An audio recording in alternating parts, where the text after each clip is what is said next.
buenas noches. El programa en primera persona, un viernes más con todos ustedes. Este viernes tenemos la suerte de tener con nosotros a uno de esos personas tan carentes en la Asturias de hoy día, tan carentes en un ámbito tan importante como la política, tan carentes que estén al frente, en la cabeza, en la dirección de partidos políticos en los cuales se decide en Madrid muchas veces el destino de esta Asturias nuestra de hoy día. Tenemos con todos nosotros a José María Figaredo. ¿Qué tal? Buenas noches, Felipe, José ¿cómo María. estás? Un placer tenerte aquí y lo primero darte las gracias por haber accedido. Sé que estás ocupadísimo. Que nombre, solo faltaba. Nada, gracias a ti por tenerme aquí, por invitarme y darme oportunidad de hablar directamente con tantos asturianos. Empezamos al lío, vamos al lío. Gijonés de nacimiento, pero toda su vida en Oviedo. Cuénteme su infancia, su familia, sus abuelos, hermanos, cuénteme su infancia. Bueno, nací en Gijón, pero realmente viví siempre en Oviedo. Y aunque eso, veraneábamos en Gijón y pasaba pues, en aquellas épocas de infancia unos veranos muy largos en Gijón, pero realmente luego mi vida siempre transcurrió en Oviedo. Estudié en el colegio en Oviedo y bueno, aunque siempre estuve muy vinculado a Gijón, pero siempre fue eso en ese veraneo. Aunque tengo bueno, muchísimos amigos y muy buenos en Gijón. Luego mis primos, no tengo hermanos, pero sí tengo muchísimos primos y pues con una relación súper estrecha, tanto por parte de padre como por parte de madre, que son tanto mi padre como mi madre de familias muy numerosas y entonces al final, pues eso, tengo un plantel de primos tremendo y que siempre me ha dado mucho juego y es verdad que en mi casa, aunque eso no tengo hermanos, siempre estaban uno u otro. Un familión grande. Sí, pero siempre fue la sensación de que eso, que aunque fuese hijo único, me siento muy poco hijo único. Siempre había alguien con quien compartir el plato, siempre había el invitado por ruin que sea, siempre había pues tú vas el último y primero van, en este caso, primos tuyos que están invitados en casa y siempre tuve esa educación como un poco de estar obligado a compartir el entorno a pesar de no tener hermanos. La juventud se puede decir, San Ignacio, los jesuitas. Eso es. ¿Cómo fue aquella? Bueno, muy bien. Nada, estudié en los jesuitas aquí en Oviedo y la verdad que bueno, muy bien, pues una pandilla de amigos tremenda que gracias a Dios todavía conservo, con los cuales me veo mucho menos de lo que me gustaría, pero sí que es verdad que eso, conservamos muchísima amistad y nada, pues siempre fue muy buen plan. El colegio lo recuerdo como una época divertidísima, por supuesto, visto retrospectivamente, una época en la que aprendimos, digo, toda la pandilla de amigos, muchísimo, y sí que es verdad que una grandísima oportunidad porque, de nuevo, visto retrospectivamente, ves cómo muchos profesores te hicieron grandes favores, aunque igual en aquella época te caían fatal y te parecían que eran malísimos, pero andado con el tiempo, pues te das cuenta de que tienes mucho que agradecer, o yo por lo menos así lo veo. De Asturias a Madrid, ¿buscaba una universidad mejor?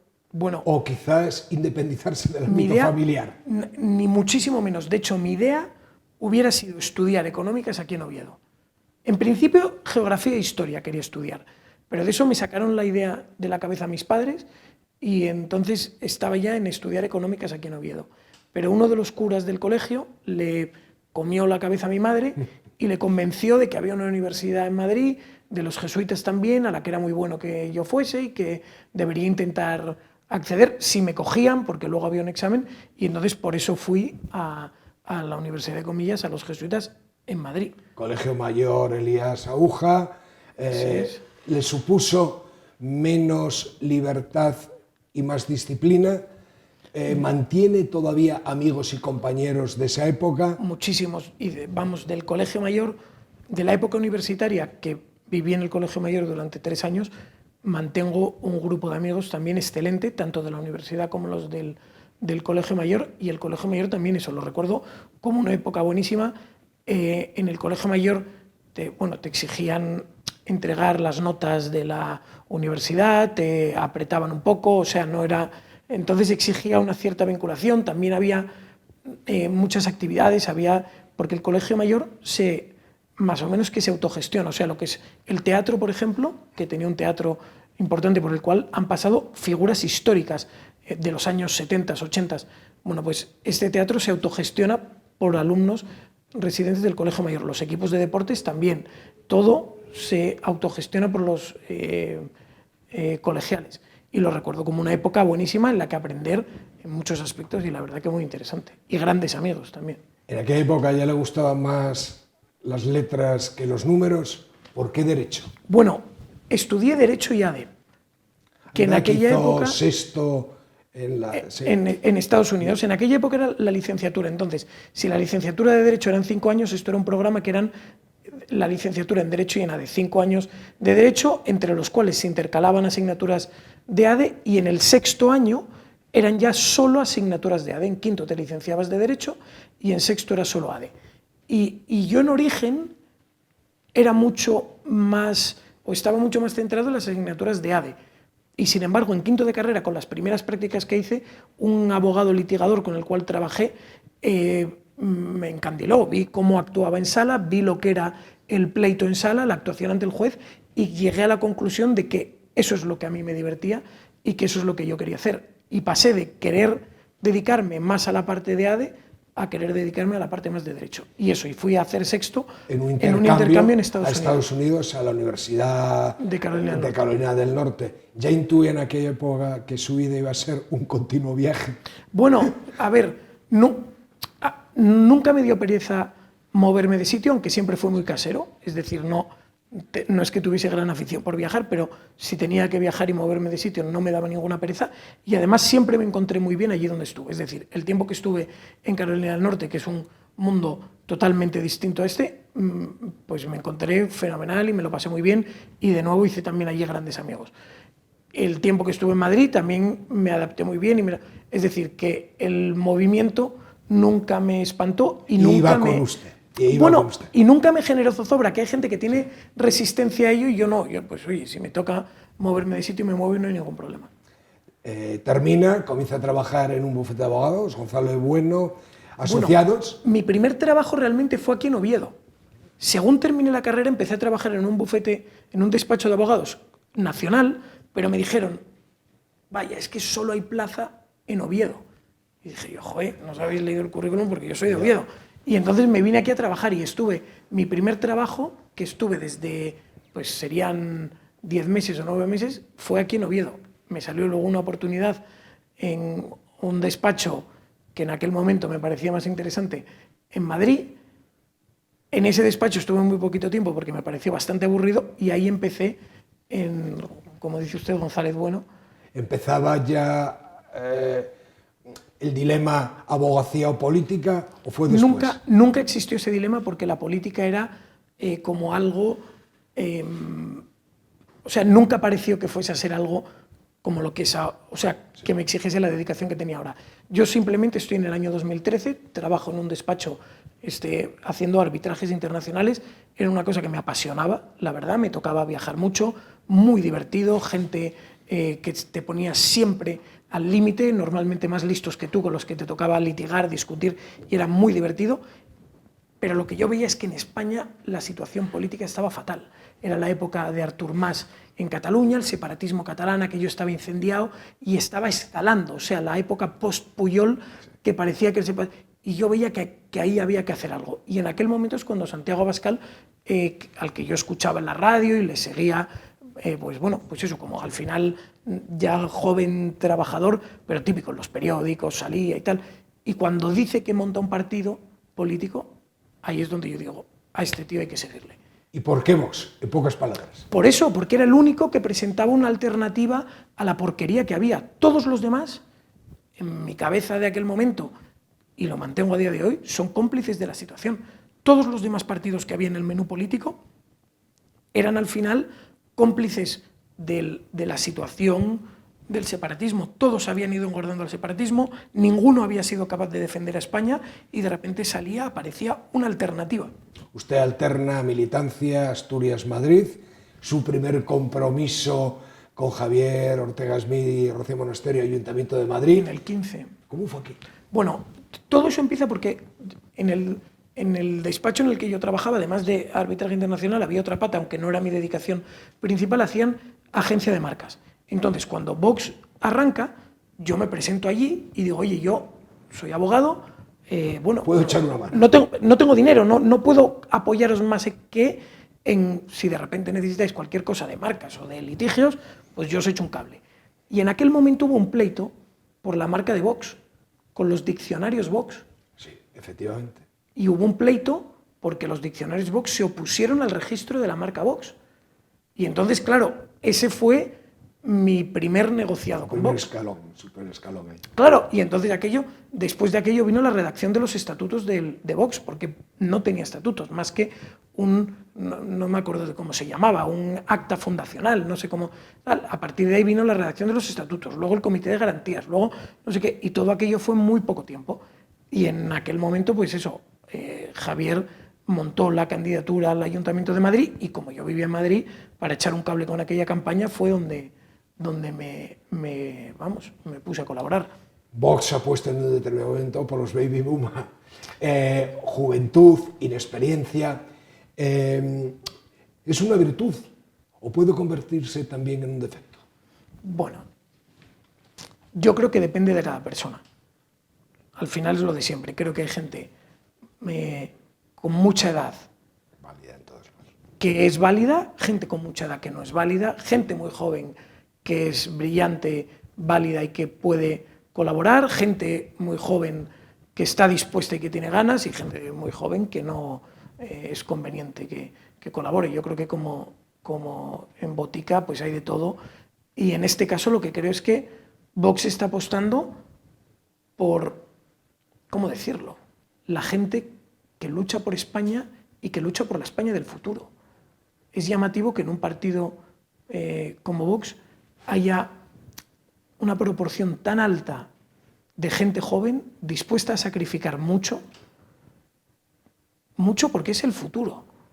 Gente que se está vinculando con Vox que podría tener, y no hablo por mí, hablo en concreto puedo pensar en Pepa Millán o en cualquier otro de los jóvenes que tenemos brillantísimos, Carlos Hernández Quero, que ha sufrido ciertos ataques en su carrera como investigador por pertenecer a Vox, incluso Jacobo Robato, que podría aspirar a estar, yo creo que en cualquier empresa en España, están sacrificando muchísimo por el futuro de España. Llega su segunda legislatura, ¿se cortaba el aire en el Congreso de los Diputados? Bueno, en el Congreso de los Diputados siempre hay bastante tensión, sobre todo si no estás dispuesto al compadreo con el zurderío. El que quiere ir de buen rollo y va de amiguito, ese no hay tensión de ningún tipo. Pero es verdad que yo creo que en general los diputados de Vox mantenemos ese cierto grado de tensión, siempre con educación, pero pues eso, llegan los de Bildu y ves que no se meten ellos en el ascensor contigo. Que tú eres educado y les dices buenos días, pero con la cara seria. Sin embargo, llega el del PP y les hace la gracieta. ¿Qué madrugó? No, y vaya frío, vaya tal. Y ya no te hablo de lo que son las mesas comunes entre PP y PSOE, que eso está a la orden del día. Es verdad que para nosotros en general, para los diputados de Vox, eso es un poco tenso. Sí, hace poco nos hablaba otro insigne político, nos hablaba aquí en Asturias del Pacto del Duerno. Son pactos que existen hoy día y que realmente la única voz que hay parece discrepante realmente en el Congreso es la de ustedes. Eso es lo que yo creo. De hecho, lo hemos visto estos días de atrás, cómo el PP y el PSOE se han unido para llevar a cabo una modificación de la Constitución. Es que bueno. Elecciones llegan el 19, usted se casa. Sí. ¿Qué es para usted la familia? Bueno, yo de verdad creo que la familia es el pilar de todo, o al menos así lo es para mí. Es la principal responsabilidad que tengo y creo que al final tenemos que ser conscientes de que en el fondo si quieres crear una familia y apostar por ella, en el fondo hay que sacrificar otros aspectos. A mí la vida, esta política me exige mucho y al final yo lo que estoy sacrificando en mi día a día es el ocio. Yo soy consciente de que estoy pasando por una época que son temporadas entre los niños y esta cuestión política es verdad que no hay ocio. Entonces, pero bueno, son épocas, yo lo acepto con resignación y también que sarna con gusto no pica. O sea, que si en el fondo te molesta tener que renunciar a tu tiempo de ocio, pues no hubieras tenido hijos, o no te hubieras metido en política, o no hubieras, ¿no? Ser nieto del empresario minero José María Figaredo y sobrino del político Rodrigo Rato deja huella, es una carga, es un peso que lleva usted en la espalda. Bueno, no, para mí no es ningún peso. De hecho, yo de mi abuelo guardo unos valores tremendos. Lo recuerdo como un hombre muy cariñoso con todos los nietos, de verdad que era, organizaba planes, nos llevaba a todos juntos. Ahora que yo tengo a mis hijos y veo cómo es tratar con niños pequeños, mi abuelo organizaba planes que son auténticas heroicidades. O sea, llevarte a 6 niños de entre 10 y 5 años a esquiar y gestionarlos tú solo era una barbaridad. Pero gracias a él, pues eso, la familia somos una piña entre todos y gracias a él tenemos unos valores tremendos, sobre todo lo estricto que era el tipo. Me imagino que pasó lo que pasó en su época, incluso como empresario, dificultades, lo secuestraron en el Pozo San Inocencio. Creo que usted era muy pequeño en aquella época. ¿Recuerda algo? No recuerdo nada. Es más, de hecho, yo tengo el recuerdo de enterarme por primera vez de esa historia, pues no mayor de edad, pero prácticamente. Y no guardo grandes recuerdos de eso. De hecho, alguna vez traté de hablarlo con él y no fui capaz de sonsacarle nada. No. Yo creo que hay personas sabias. Yo recuerdo a mi abuelo también, defensor de Oviedo. Nunca le escuché hablar una palabra de la Guerra Civil ni del sitio de Oviedo.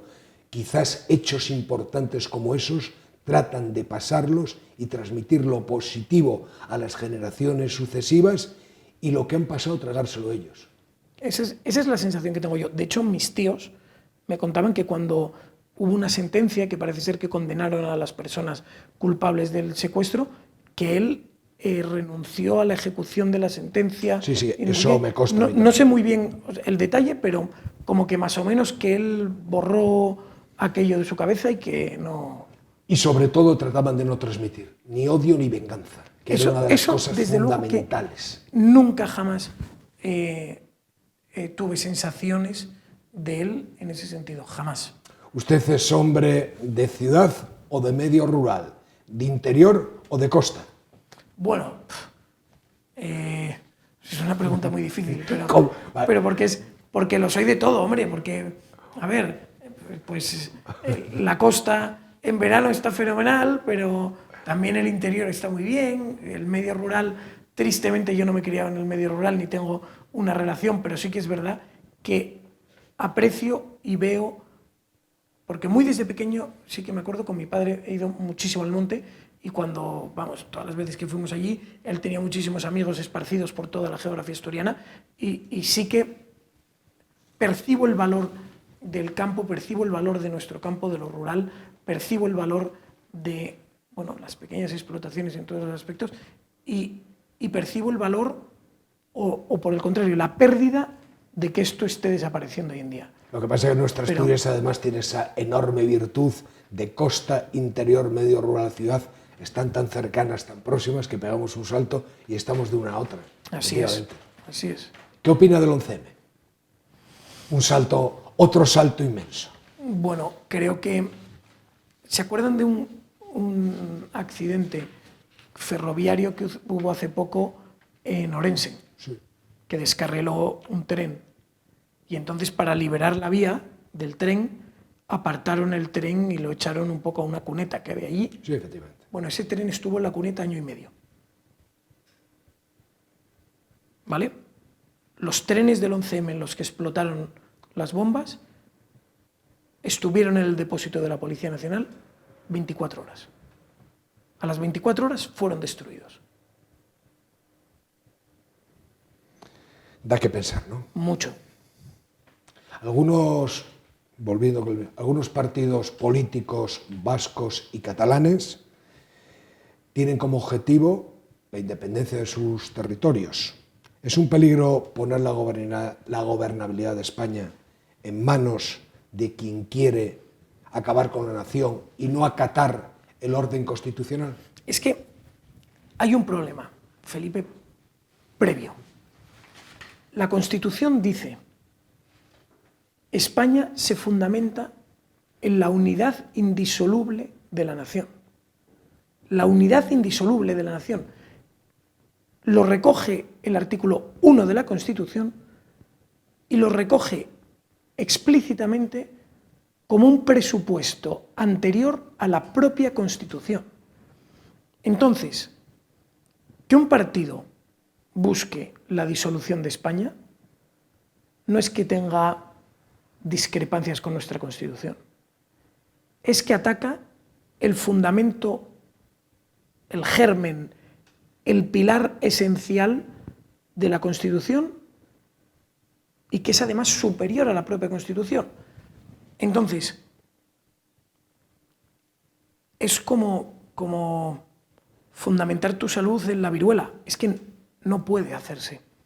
Es una enfermedad mortal que ataca directamente a la nación, al bienestar de los españoles y a todo lo que fundamenta nuestro actual modo de vida. Que alguien ataque la unidad de la nación nos ataca a todos y cada uno de nosotros.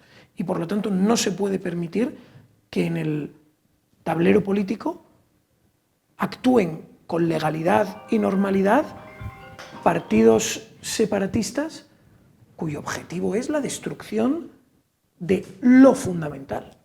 No se puede permitir, muchísimo menos, que esos partidos sean el sostén del gobierno. Por lo tanto, Vox ya ha pedido que esos partidos que quieren atentar contra la unidad de la nación deben ser declarados inconstitucionales. Hablando del Código Penal, ¿endurecería usted las penas de los referendos ilegales o los ultrajes a la nación y a sus símbolos? También Vox presentó iniciativas en ese sentido. No se puede tolerar en un Estado moderno que alguien ataque a los símbolos de la nación. En Francia, atacar a un funcionario público tiene unas sanciones y penas agravadas. En Alemania, escupir, faltar al respeto o deteriorar la bandera nacional te lleva a la cárcel. En Alemania. Es que lo que nosotros proponemos son cuestiones fundamentales. Oiga, aquí tenemos unos símbolos, unos elementos que nos representan a todos. La bandera no es un trapo, es una representación de todos los españoles. Y por lo tanto, quien ataca esa bandera está atacando en realidad a todos los españoles. ¿Incomoda a Vox a los que quieren o están por las cosas que dice? Bueno, sin duda. En el fondo, Vox no es más que un partido que no está dispuesto a entrar en el juego político y en el mercadeo político en el que los que están, como dices, están muy cómodos. Están muy cómodos, es su zona de confort. Y de repente, bueno, sí, el PSOE y el PP acordaron y pactaron el reparto de las comisiones en el Congreso y el Senado. Es decir, las comisiones mixtas del Senado, donde el PP tiene mayoría absoluta, el PSOE no debería tener presidencias de comisiones. Un presidente de comisiones, tengan en cuenta que tiene un sueldo muy superior al de cualquier diputado. Tiene 2 asistentes, tiene un letrado asignado para sí, tiene el coche oficial. El PSOE eso no debería acceder absolutamente a nada, y tanto menos los separatistas. Bueno, pues Esquerra Republicana de Cataluña tiene 2 presidencias de comisiones, con la abstención del PP. Junts per Catalunya tiene un presidente de comisión, con la abstención del PP. El PNV tiene un presidente de comisión. Y todo ello con la abstención del PP. Y a cambio de eso, el PP ha obtenido en el Congreso, donde no tiene mayoría, ha obtenido 10 presidencias. Es que están en el ajo, están contentos y encantados de haberse conocido los unos a los otros. Y Vox es el único partido que está dispuesto a salir, decir que no y encima señalarlo. Porque esto, si no llega a ser por Vox, no se hubiese enterado nadie. Esto no todo es lo que supone la entrada de Vox en el Congreso, ¿no? Ese es el problema. Esta voz claro, disonante, ese es el problema. A la armonía tan... Pero, Felipe, ese es el problema. Y por eso cargan contra Vox por todos los medios habidos y por haber. Por eso, cuando Vox pide la ilegalización de los partidos separatistas, no aparece en ningún lado. Y sin embargo, cuando lo piden otros, abre portada en el mundo. Por eso, cuando el Partido Popular cambia al 80% de los cabezas de listas para sus elecciones, no aparece en absolutamente ninguna página. Y sin embargo, Vox cambia a 3 diputados que ni siquiera estaban en listas de salida en algunas de sus provincias, los cambia, ya es la debacle en Vox. Ese es el problema y por eso tratan de atacarnos, de sabotearnos, de minar nuestra moral, de dividirnos y al final de hacer que desaparezca la única voz disonante que rompe esta zona de confort en la que están los grandes partidos. Cambio climático, calentamiento global, prohibirnos explotar y exportar nuestros recursos nacionales, ¿es una manera de hacernos dependientes de terceros? Sin duda, lo es. Y hay que revertir todas esas políticas que han ido debilitando a nuestro tejido productivo y a nuestro campo, y hay que darles la vuelta y empezar a apoyar a nuestro campo y empezar a ayudar a nuestros productores. Y un ejemplo muy rápido. La nueva regulación de la PAC, la Política Agraria Común, tiene una subvención directa y específica para aquellos agricultores que arranquen sus olivos y arranquen sus vides. Es decir, para que salgan de la actividad y dejen el terreno en barbecho. Subvención para eso. Si tú estás subvencionando eso, lo que quieres es hacer desaparecer ese tipo de explotación. En Andalucía, por la cuestión de Doñana, recientemente ha habido un pequeño escándalo. Sí. Y la solución a la que han llegado ha sido muy sencilla, que es dar una subvención a cada agricultor que abandone la actividad y deje ese terreno sin cultivar durante un periodo de 10 años. Lo que quieren es eliminar a los ganaderos y agricultores españoles y por eso están, a su vez, subvencionando el cultivo de olivos en extensivo en Marruecos. Y nos dicen que es por la cuestión del agua, que es que en Marruecos el agua no supone un impacto para el cambio climático, que es que en Marruecos sí hay agua para todos y en España no. Y además sabemos todos lo que está usted diciendo, dejar una explotación durante 10 años no, es que desaparezca. Es perder, es como si a un profesional como usted le dicen, deje usted 10 años de estudiar el derecho. Es peor. Y vuelva a incorporarse. Pero es peor aún, Felipe, porque si tú no tienes un relevo generacional, esa explotación no va a volver a aparecer. Entonces, al final, si un terreno queda durante 10 años baldío, no va a llegar una nueva generación que va a empezar a explotarlo desde cero. Entonces eso, o se mantienen las explotaciones, se fomentan para que las que ya hay se mantengan y crezcan. Puedan competir con lo nuevo que está apareciendo, que en todos los sectores y campos hay que progresar. Por supuesto, pero hay que progresar. Aquí la cuestión es que a los nuestros les prohíben utilizar determinados productos del laboro. Nos prohíben los fitosanitarios, nos controlan los antibióticos. La legislación laboral, que por supuesto es mucho más garantista que fuera de Europa o fuera de España. Todas estas cuestiones incrementan el coste de nuestros productos. Y si luego permitimos la importación de productos que no salvaguardan ninguna de estas garantías, al final estamos haciendo a los nuestros competir en absoluta desigualdad de condiciones. Eso es lo que no es justo. En estas condiciones, entonces, Vox, ¿qué supone en el panorama político actual? ¿Un posible enemigo o aliado del PP para que pueda gobernar España una derecha? Bueno, el concepto de una derecha habría que definirlo y depende de a quien le pregunte, le dirá una cosa u otra. Pero lo cierto es que existe gente dentro del PP que es muy razonable. La prueba es que Vox gobierna con el PP en Castilla y León, en Aragón, en Baleares, en Valencia, en Murcia, en Extremadura.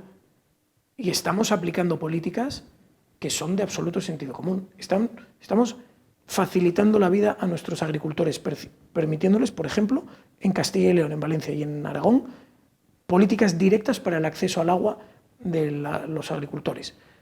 Hemos eliminado las subvenciones, reducido en un 50%, o sea, dividido entre dos, un año, y se dividirá entre dos el nuevo año, las subvenciones que se dan a los sindicatos y a las organizaciones patronales. En fin, hemos adoptado políticas que una parte de los españoles consideraban como esenciales y fundamentales y que en realidad sirven para dinamizar la economía, para liberar gasto político y, en definitiva, existe gente razonable dentro del PP. Ayudando a una gobernabilidad en unos determinados momentos. Elija libros, cine, televisión, espectáculos al aire libre. Muy difícil. Un libro siempre es muy socorrido. El libro físico me gusta, sin duda, mucho más que el libro electrónico, que no soy capaz de manejarlo todavía. Indultos, amnistía, ¿qué le viene a la cabeza? No sé, el desastre. No, esto es una cuestión. Es muy importante que se entienda que la amnistía que está proponiendo el gobierno, coaccionado por los separatistas, es gravísima para España. O sea, tenemos que entender que, para empezar, es una ruptura total de la Constitución. La Constitución prohíbe expresamente lo que se llaman indultos generales. La amnistía estaría un escalón por encima. Es decir, si la Constitución prohíbe el indulto general, tanto más la amnistía. Y la amnistía es gravísima no solo porque conculque la Constitución, sino porque al final es borrar delitos. Borrar los delitos. Gente que cometió delitos de malversación de fondos públicos, robaron dinero de todos los españoles para sus fines. Ataques directos contra los funcionarios y contra las instituciones. Es que cercaron un juzgado en Barcelona, obligando a los funcionarios a salir por el tejado. Vandalizaron vehículos de la policía y de la Guardia Civil. Gravísimo. Y todo eso va a desaparecer por el único motivo de que el Partido Socialista necesita los votos de determinados partidos separatistas. Entonces es gravísimo. ¿Cuál es la mejor lección que alguien le ha dado? La mejor lección. Bueno, yo creo que cada día hay infinitas lecciones. Yo recuerdo a mis padres, recuerdo pues eso, a mi abuelo, a mayores con los que he trabajado, socios con los que he podido trabajar, que te dan lecciones de, bueno, de esfuerzo, de trabajo, de sacrificio. Eso yo creo que es lo más valioso. Ser conscientes de que hay que pelear y luchar mucho para tener y vivir como vivimos, que el bienestar de España y el bienestar de nuestras familias no llega de la nada, que exige mucho esfuerzo y mucho sacrificio. Frente a la violencia, ¿solo queda Vox? Bueno, desde luego Vox es el único partido que se enfrenta a la violencia real. Y a la violencia real y además con la mofa de todos los demás. A Rocío de Mer, una de las diputadas de Vox, le abrieron la ceja y Podemos dijo que aquello era ketchup. Esa fue su reacción. En mítines de Vox, en un mitin en Vallecas de Vox, recibimos pedradas y entre los detenidos por lanzar aquellas pedradas estaban los guardaespaldas de Pablo Iglesias. Es que eso es violencia de verdad, eso es violencia dirigida. Sí, esto se denunció y está probado y hay un juicio al respecto. Y por el contrario, cuando de repente aquí en Asturias le hicieron una pintada a kilómetros de su casa a Pablo Iglesias que ponía coleta rata, todo el mundo se rasgó las vestiduras. Sin embargo, cuando es Vox el que padece la violencia real, nadie dice nada. Entonces, bueno, pues eso, somos el único partido que se enfrenta a la violencia real. Nos cuentan el cuento de que Vox pierde afiliados tremendamente. ¿Es cierto? Bueno, yo creo que hay mucho interés en propagar esas noticias que al final sirvan para, de alguna forma, desmoralizar al votante y al afiliado de Vox. Creo que el objetivo de muchos es que Vox desaparezca, y para que Vox desaparezca una de las vías es socavar la moral de sus colaboradores. Y esto no es más que una parte de esa estrategia. La prueba de ello, vamos, no sé si la prueba, pero es interesante ver que quienes lanzan esas noticias, quienes reflejan y hacen eco de esos titulares, son la prensa supuestamente de derechas. El País de esto no dice ni mo. Quien lo dice son los de supuesta derecha.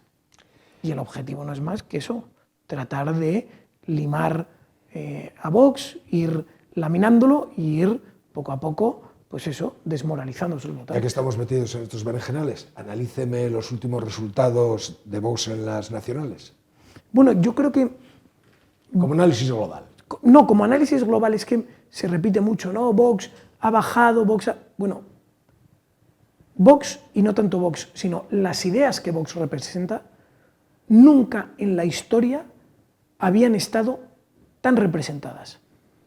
las ideas de la libertad, la igualdad, la justicia, la unidad de España, un partido que defienda estas ideas de forma explícita, nunca jamás había tenido tantísimo poder en la historia de España. Jamás. Vamos, en la historia de la democracia. Jamás. Porque piensen ustedes que Vox gobierna en Castilla y León, Vox gobierna en Aragón, Vox gobierna en Valencia, apoya al gobierno de Baleares, al de Murcia, al de Extremadura. Es que Vox nunca había tenido tanto protagonismo, nunca tanta gente de Vox y que defendiese estos ideales de forma explícita había estado en el poder ejecutivo con tanta representación, nunca. Entonces yo creo que Vox está en uno de los momentos en que más poder tiene y más capacidad tiene para cambiar la vida de los españoles. Y haciendo el símil Asturias y las de Asturias, tanto autonómicas como municipales, mismo análisis. Bueno, muy similar. Es una pena que en Asturias no hayamos logrado sacar al socialismo del gobierno, pero el socialismo está muy deteriorado. Han conseguido el gobierno por un diputado y después de hacer una alianza con partidos de todo corte. Entonces, el socialismo en Asturias ha sufrido un deterioro severísimo. Y lo que vemos es que ese deterioro va avanzando. Si hoy hubiese elecciones en Asturias, muy probablemente el gobierno socialista no repetiría. Sería el socialismo arrojado de las instituciones. Y esa es la batalla en la que tenemos que estar. Vox ha duplicado sus diputados autonómicos, ha multiplicado más que por 3 sus concejales en toda la región y, en definitiva, pues estamos en una muy buena situación. Elecciones internas el día 27 de enero. Se elige presidente, secretario, tesorero. Así es. Bueno, se elige a todo el comité. Se elige a todo el Comité Ejecutivo Nacional. Pero teóricamente se eligen estos 3 cargos directamente y luego ellos... No. Se elige a todo el Comité Ejecutivo Nacional. Lo que pasa es que de entre todos los miembros, en este caso son 20, solo 3 tienen un cargo concreto. Correcto. Los otros 17 son simplemente vocal del Comité Ejecutivo Nacional. Pero se les elige a todos, ya están todos en esa lista en la que me encuentro.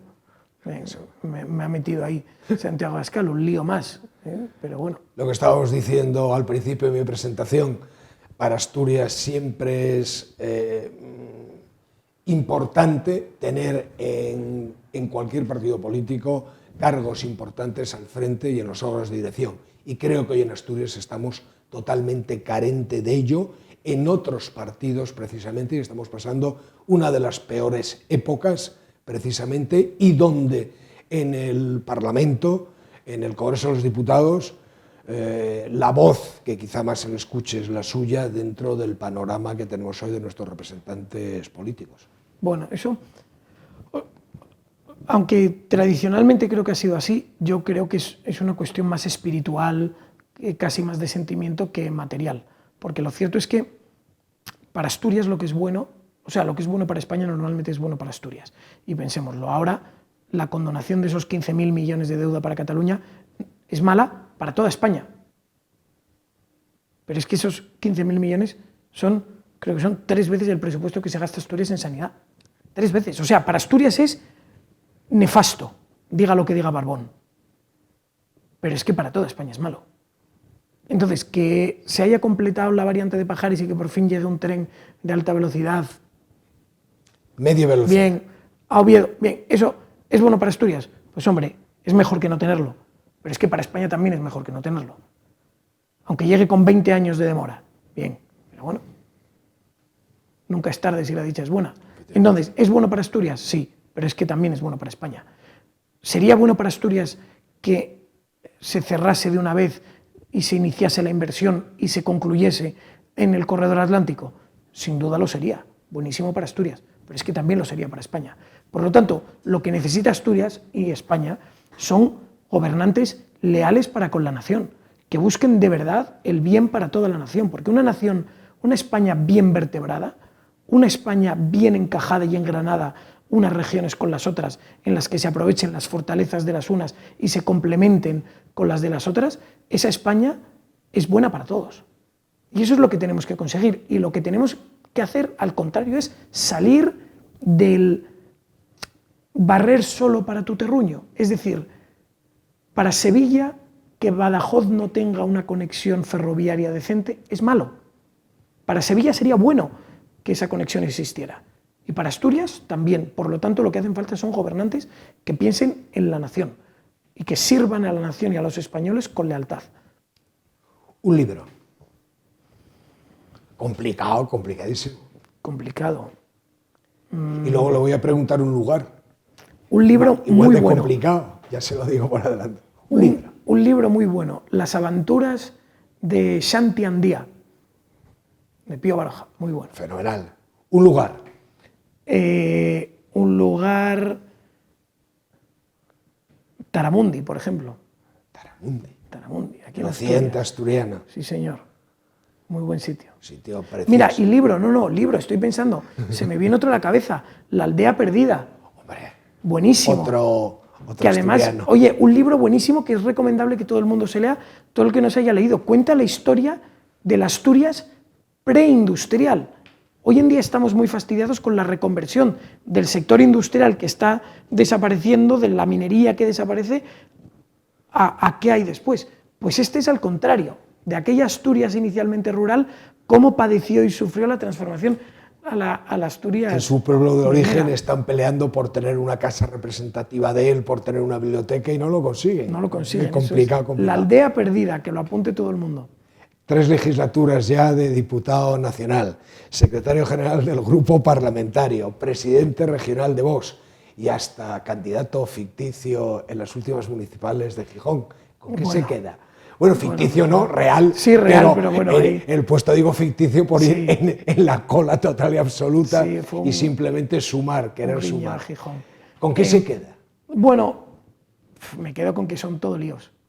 Todo líos, al final es... ¿Y quién no? Bueno, pues, pero es que es para lo que estamos en esta vida, ¿no? Para intentar hacer cosas y bueno, yo creo que poco a poco ir peleando e ir ayudando en todo lo que se pueda. ¿Cómo es el futuro de España? Bueno, a corto plazo negro.